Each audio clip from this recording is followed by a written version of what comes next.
Hello, Unexplained Ones. This is Dr. Mounts, and welcome back to All Things Unexplained. This episode, we're going to be talking about a very dangerous situation happening right now in Denmark with drone incursions. But before we get to that, if you'd like to support the show, consider giving us a subscribe or a follow wherever you're listening or watching to this episode at. You can also support us at our website, allthingsunexplained.com. In addition, if you decide to hit the like button, we would definitely appreciate that. Leave a comment. We notice all the comments, and we try to reply to most of them. If you have something unexplained you'd like to report to us, send us an email, allthingsunexplained@yahoo.com. And now, here's Larry. I am here to discuss the so-called flying saucers. We know now that in the early years of the 20th century, this world was being watched closely by intelligences greater than man's. Did the CIA write Wind of Change by the Scorpions? As humans busied themselves about the various concerns, they were scrutinized and studied. Dr. Loeb, what percentage chance do you give it that you have indeed uncovered extraterrestrial or non-human technology? With infinite complacence, people went about their affairs, yet across an immense ethereal gulf, intellects vast and unsympathetic drew their plans against us. All of a sudden, a stick out of nowhere landed right in front of us, and there was no tree, nothing overhead. Something threw it at us. Yeah. What's your hot take on Travis Taylor?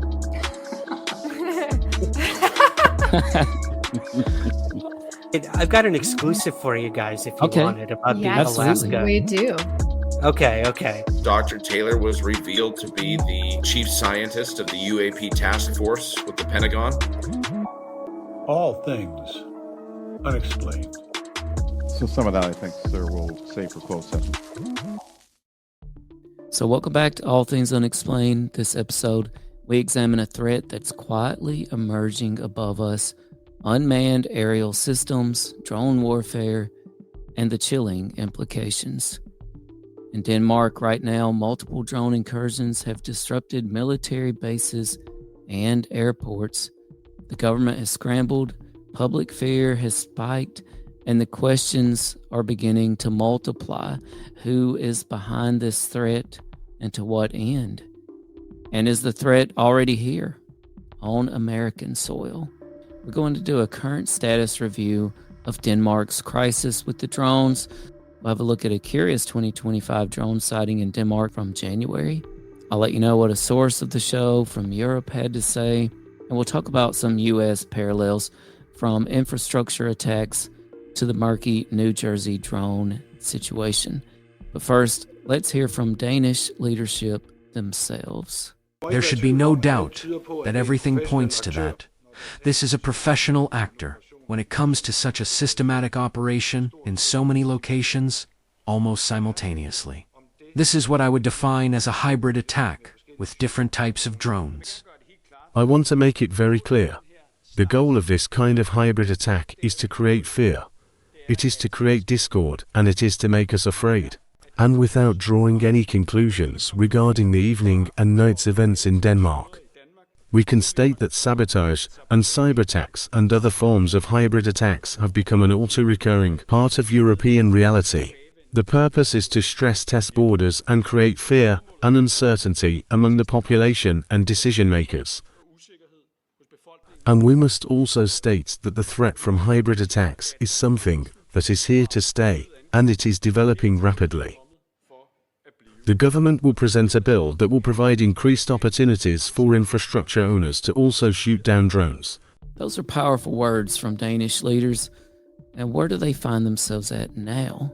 Across September, over several nights now, drones were sighted over multiple Danish airports and military installations. Copenhagen Airport was shut down for approximately 4 hours on September 22nd. After 2 to 3 large drones entered controlled airspace. These were not isolated incidents. The National Police and Defense Forces elevated readiness, and the Danish government temporarily banned civilian drone flights around key events. NATO moved to increase surveillance presence in the Baltic Sea. The German frigate Hamburg was deployed to assist. The Danish government has labeled the events potentially a hybrid attack. That is, a non-kinetic or irregular operation intended to sow fear, confusion, and possibly provocation. Authorities have not publicly confirmed a perpetrator, but they have referred to a capable actor and are considering the chance that drones have been launched from maritime platforms or ships. Denmark's air defense and detection architecture has been tested. They even admitted that they actually don't have ground-to-air defense systems, even though supposedly they have bought some. Now, they have said that intercepting or shooting down these drones over civilian areas poses major safety challenges, so they have not really been up for doing that. The multiplicity of events we're dealing with here, from airports to military sites in disparate locations across the country, suggest coordination from these actors rather than random accidents. Now, the timing coinciding with major European events and the Danish presidency rotating heightens the political stakes. Domestic legislation in Denmark is being reconsidered. So under what rules may drones be neutralized, and what thresholds allow military action? The Danish government is balancing public calm with decisive signaling. In remarks, Danish leaders have strongly emphasized seriousness without naming clear attribution. Now, although the drone incidents in Denmark really took off last week, I discovered that there was an incident back in January in Denmark in Køge Bay. In early January 2025, reports emerged of approximately 20 large drones seen hovering over the town of Køge, exiting over Køge Bay. The police responded and did encounter 4 large drones at the Køge Marina. So were there 20 drones? We're not really sure, but that figure did come from one witness. So that's a gap there that remains unresolved in the public records. Now, All Things Unexplained did reach out to a source of ours in Europe and asked them about the drone incursions, and here's what they had to say. Its timing is interesting as it allows the media to blame the Russians, of course. That can't be rolled out, of course, but makes me wonder, this would be a very easy time to stir up nations against each other and cause confusion if a third party was flying these around, human or alien. Dangerous times from that point of view. So I think it's fair to say that our source is a bit on the skeptical side about what exactly is going on. You get the sense that attribution for wherever these drones are coming from could easily be manipulated in a very incendiary atmosphere, and that a false flag or confusion operations are definitely possible here.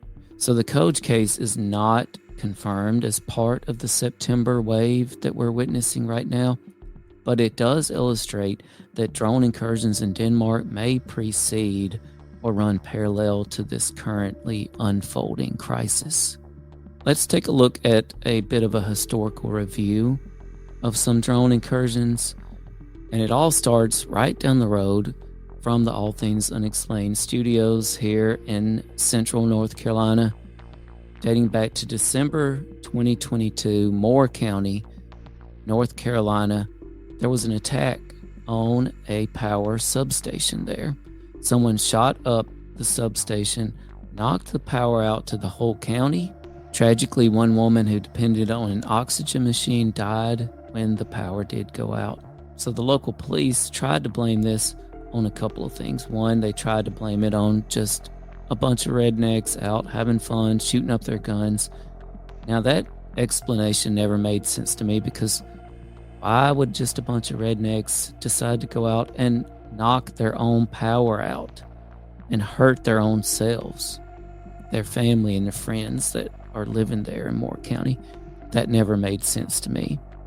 The other thing the police tried to blame it on was protesters of a drag queen story time at the local library. Again, that just sounded ludicrous to me, that someone would go through the trouble to shoot up the power substation just to knock the power out at the library. I'm not buying it. That attack on the substation remains unsolved to this day. Now, the media has reached out many times to the substations, to the power companies, and asked them, hey, what are you doing with your security upgrades? Because we know that you're working on security upgrades, but they have remained very tight-lipped about that. I think we're getting a much better idea, however, of what those upgrades are. Now, All Things Unexplained had a source that told us that that attack was actually done with a military-grade firearm, and whoever did it knew exactly where to hit the substation to knock the power out. So we do have to ask ourselves, and we're going to see this come back into play, if someone can deface a substation so easily with a high-powered rifle, what might they be capable of doing with a drone or a swarm of drones?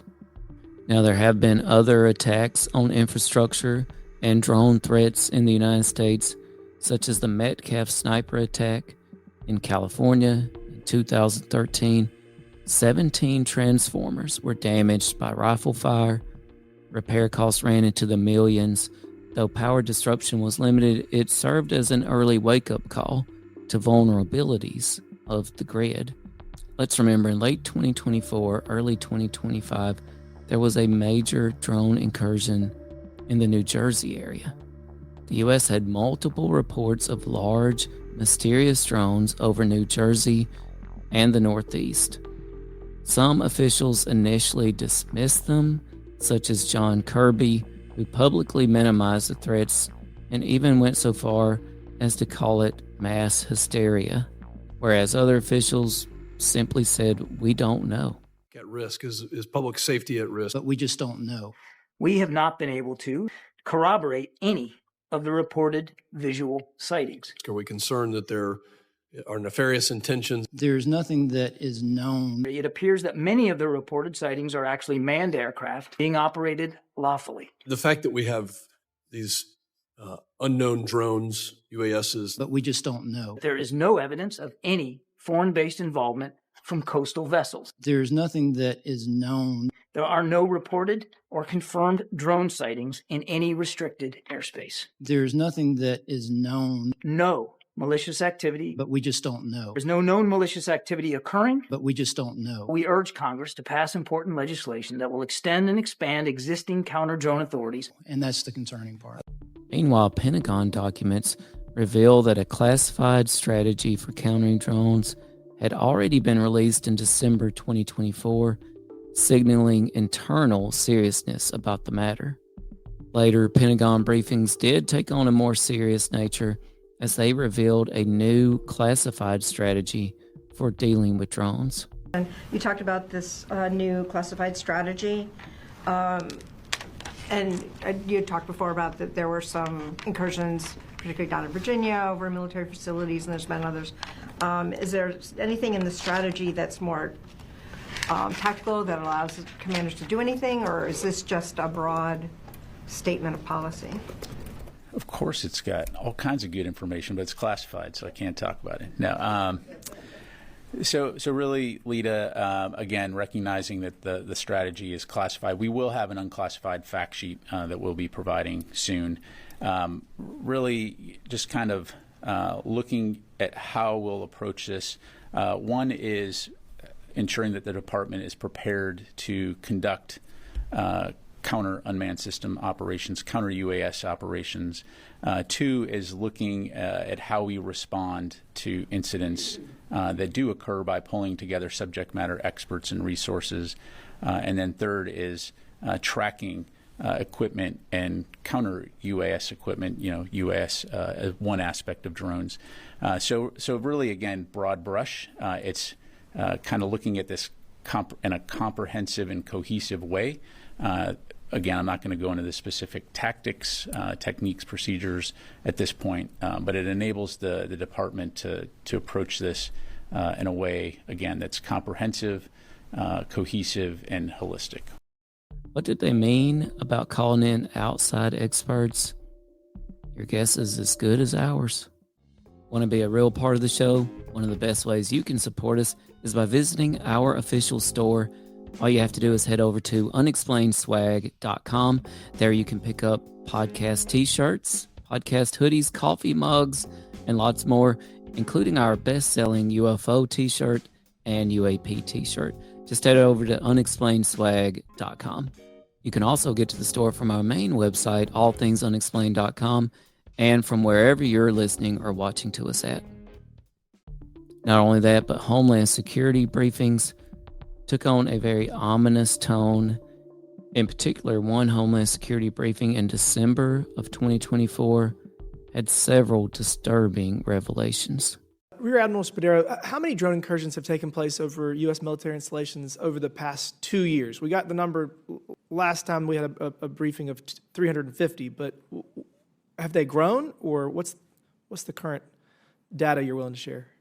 Yeah, so the exact number I'd be happy to share in a classified setting, but I can tell you that it has grown. I'm actually curious, why did we get the 350 number in an unclassified setting? That was one of the questions I had.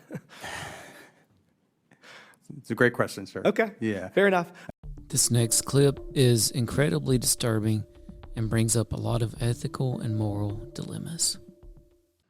And in less than 3 weeks, an FPV drone operator can be mission ready. Operators with no previous battlefield experience have been credited with as many as 1,500 confirmed kills. The disproportionality is vast. And this is perhaps the main takeaway in a total war peer-to-peer scenario. If technology allows one side of a conflict to impose extraordinary damage on the exquisite, expensive, difficult-to-master weapon systems of their adversary, and can do so at a fraction of the cost expended by their enemy, it doesn't require an economist to see where that leads. It is easy to be a critic, but I am convinced that the United States and its NATO allies have a very narrow window of opportunity to address this major shift in comparative advantage. So apparently one of these drone operators can be completely trained in as little as 3 weeks. Not only that, but there are drone operators with 1,500 confirmed kills. Drone operators that have no battlefield experience whatsoever. But that report gets even more frightening when we consider those 1,500 drones all were launched from the same mothership, with each drone pre-programmed for a different target. Imagine those drones being capable of loitering at those targets until time to carry out their mission. So essentially, we might have seen 1,500 confirmed kills almost simultaneously from a single operator. Now imagine a sky full of thousands of drone motherships stocked with millions of drones, and each pre-programmed with individual targets that they could loiter at until the time to strike. It's quite the apocalyptic thought. Near the same time, we had politicians and law enforcement officers that had drones spotted loitering at their homes or places of work. When you think about that, you begin to realize what a deadly, serious situation that we are dealing with here. The next clip from that hearing deals with a Tennessee man who had deadly plans with a drone. Just last month, the subject was arrested and charged in Tennessee for attempting to use a UAS with an explosive device to destroy an energy facility. That is the same case mentioned by the ranking member. That subject was driven by an ideology to disrupt society through the collapse of the national power grid. Those are two examples of the evolving ways that UAS are being used to harm us and our interests. So this man in Tennessee, who planned to take out a large swath of the power grid, he had been studying the substation attacks with firearms, the one just like in Moore County, North Carolina. And now we've gone from drone incursions on the east coast of the United States to deadly drone attacks in Denmark. The Danish government has responded by temporarily banning civilian drone flights increasing security measures, and elevating the national operative staff to round-the-clock readiness. NATO is mobilizing added presence and surveillance in the Baltic region, deploying assets, including an air defense frigate, and integrating ISR, that's intelligence, surveillance, and reconnaissance platforms. Danish officials have communicated with NATO allies that they suspect state actors are behind some of the incursions, though no definitive attribution has been made public. From silent swarms over Denmark to unexplained drone sightings in our own skies, the message is clear. The drone age of warfare is here, whether we like it or not, and it's rewriting the rules of security. These are not toys. They are tools of war, sabotage, and intimidation, capable of crippling critical infrastructure, disrupting entire regions, and even taking lives without warning. In Moore County, North Carolina, one attack on a substation left an entire county in the dark and cost a life. In Denmark, airports and military bases have been forced to halt operations. In New Jersey, officials tell us it's misidentifications, hysteria, or isolated acts. Yet behind the scenes, classified counter-drone strategies are quietly rolled out. Experts are called in, and nations are scrambling to keep up. The truth is, attribution is murky. Was it Russia, third party, rogue actors, or something we haven't yet named? And that uncertainty may be the most dangerous weapon of all. Confusion, mistrust, seeded into every layer of our society. At All Things Unexplained, we'll keep watching, we'll keep asking, and we'll keep reporting what we find. Because if a future sky filled with drones is inevitable, then the fight for transparency and accountability has to start now. I'm Dr. Mounts. Thanks for tuning in to All Things Unexplained. Until next time. I am here to discuss the so-called flying saucers. We know now that in the early years of the 20th century, this world was being watched closely by intelligences greater than man's. Did the CIA write Wind of Change by the Scorpions? As humans busied themselves about the various concerns, they were scrutinized and studied. Dr. Loeb, what percentage chance do you give it that you have indeed uncovered extraterrestrial or non-human technology? With infinite complacence, people went about their affairs, yet across an immense ethereal gulf, intellects vast and unsympathetic drew their plans against us. All of a sudden, a stick out of nowhere landed right in front of us, and there was no tree, nothing overhead. Something threw it at us. Yeah. What's your hot take on Travis Taylor?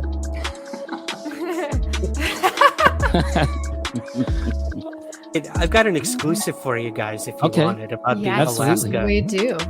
Okay. Dr. Taylor was revealed to be the chief scientist of the UAP task force with the Pentagon. All Things Unexplained. So some of that, I think, sir, we'll save for closed session.